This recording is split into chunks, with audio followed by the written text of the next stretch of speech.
Assalamualaikum warahmatullahi wabarakatuh. Salam sejahtera bagi kita semua.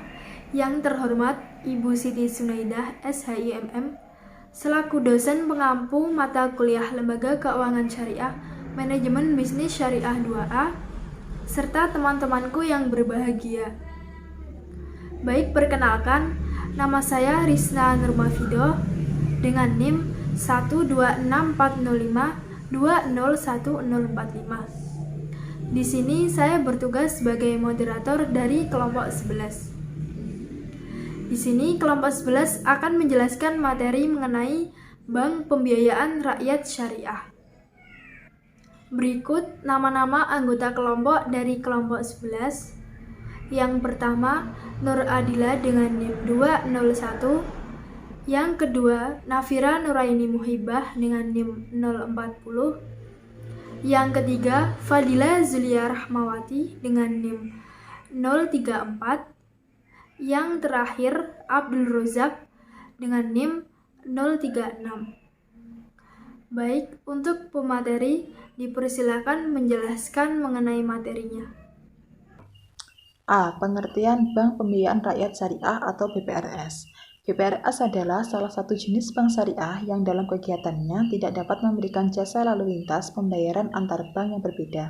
BPRS merupakan perintis lahirnya perbankan syariah di Indonesia, sebab BPRS lahir mendahului BUS atau UUS. Dalam struktur organisasi BPRS terdapat Dewan Pengawas yang bertugas memberikan nasihat dan saran kepada serta mengawasi kegiatan Bank Pembiayaan Rakyat Syariah agar selalu sesuai dengan prinsip syariah. Yang B. Prosedur pendirian Bank Pembiayaan Rakyat Syariah atau BPRS. Yang pertama, pendirian BPRS harus berbentuk Badan Hukum Persyariahan Terbatas atau PT dan dapat melakukan kegiatan usaha setelah mendapat izin dari OJK. BPRS hanya boleh didirikan dan dimiliki oleh yang pertama, warga negara Indonesia. Yang kedua, Badan Hukum Indonesia yang beroperasi selama 2 tahun. Yang ketiga, pemerintah daerah. Yang keempat, pihak atau lebih sebagaimana yang dimaksud dengan poin A, B, dan C. Yang kedua, besaran modal disetor diperlukan untuk pendidikan BPRS ditentukan berdasarkan zona. Pembagian zona ditentukan berdasarkan potensi hukum wilayah dan tingkat persaingan lembaga keuangan di wilayah kabupaten atau kota yang bersangkutan. Ada contoh, yang pertama 12 miliar dibagi BPRS didirikan di zona 1. Untuk 7 miliar dibagi BPRS didirikan di zona 2. Yang ketiga 5 miliar bagi BPRS didirikan di zona ketiga. Untuk 3 miliar 300 juta rupiah bagi BPRS didirikan di zona keempat. Yang ketiga, ada modal disetor harus ditempatkan dalam bentuk deposito di Bank Umum Syariah dan unit usaha syariah di Indonesia atas nama Dewan Komisioner Otoritas Jasa Keuangan. Dengan keterangan untuk pendirian BPRS yang bersangkutan dan pencariannya hanya dapat dilakukan setelah mendapatkan persetujuan dari Otoritas Jasa Keuangan. Penempatan modal disetor dalam bentuk deposito dapat dilakukan secara bertahap, yaitu dengan paling sedikit 50% dari modal disetor sebelumnya pengajuan permohonan persetujuan prinsip pendirian BPRS. Yang kedua, kekurangannya dalam modal disetorkan sebelum pengajuan permohonan izin usaha pendirian BPRS. Izin usaha BPRS dilakukan dengan 2 tahapan, yaitu persetujuan prinsip dan izin usaha.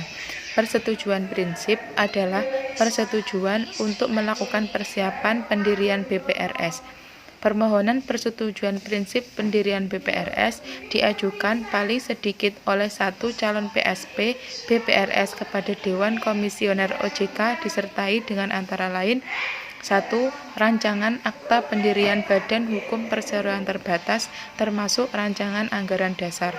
Kedua, daftar pemegang saham berikut rincian besarnya masing-masing kepemilikan saham. Ketiga, daftar calon anggota direksi, calon anggota Dewan Komisaris, dan calon anggota DPS disertai dengan dokumen pendukung lainnya. Keempat, rencana struktur organisasi dan jumlah personalia. Kelima, analisis potensi dan kelayakan pendirian BPRS. Yang keenam, rencana sistem dan prosedur kerja. Yang ketujuh, rencana bisnis. Yang kedelapan, bukti setoran modal paling sedikit 50% dari modal disetor minimum. Yang kesembilan, surat pernyataan dari calon pemegang saham BPRS bahwa setoran modal sebagaimana dimaksud pada huruf H tidak berasal dari pinjaman atau fasilitas pembiayaan dalam bentuk apapun dari bank atau pihak lain dan berasal dari dan untuk pencucian uang. Yang ke-10, daftar BPRS atau lembaga keuangan lain yang dimiliki oleh calon PSP BPRS disertai dengan laporan keuangan setiap BPRS atau lembaga keuangan lain yang dimiliki oleh calon PSP. Yang ke-11, bukti lunas pembayaran biaya perizinan dalam rangka pendirian BPRS kepada otoritas jasa keuangan. B. Izin usaha. Pihak yang telah mendapatkan persetujuan prinsip mengajukan izin usaha BPRS kepada Dewan Komisioner OJK dengan melampirkan antara lain yang A. Akta pendirian Badan Hukum Perseroan Terbatas atau PT yang memuat anggaran dasar yang telah disahkan oleh instansi yang berwenang. B. Daftar pemegang saham dalam hal terjadi perubahan pemegang saham. Yang C. Daftar calon anggota direksi, calon anggota Dewan Komisaris, dan calon anggota DPS. D. Bukti pelunasan modal disetor minimum. E. Bukti kesiapan operasional mencakup paling sedikit struktur organisasi termasuk susunan personalia, sistem, dan prosedur kerja. Daftar aset tetap dan inventaris. Bukti penguasaan gedung kantor berupa bukti kepemilikan atau perjanjian sewa menyewa gedung kantor yang didukung dengan bukti kepemilikan dari pihak yang menyewakan, foto gedung kantor dan tata letak ruangan, contoh formulir atau warkat yang digunakan untuk operasional BPRS, nomor pokok wajib pajak atau NPWP. 5. Otoritas jasa keuangan memberikan persetujuan atau penolakan atas permohonan persetujuan prinsip atau permohonan izin usaha paling lambat 40 hari kerja sejak permohonan berikut dokumen yang dipersyaratkan diterima secara lengkap. Yang 6. BPRS yang telah mendapat izin usaha dari OJK wajib mencantumkan secara jelas frasa Bank Pembiayaan Rakyat Syariah atau BPR Syariah atau BPRS pada penulisan nama dan logo IB pada kantor BPRS yang bersangkutan.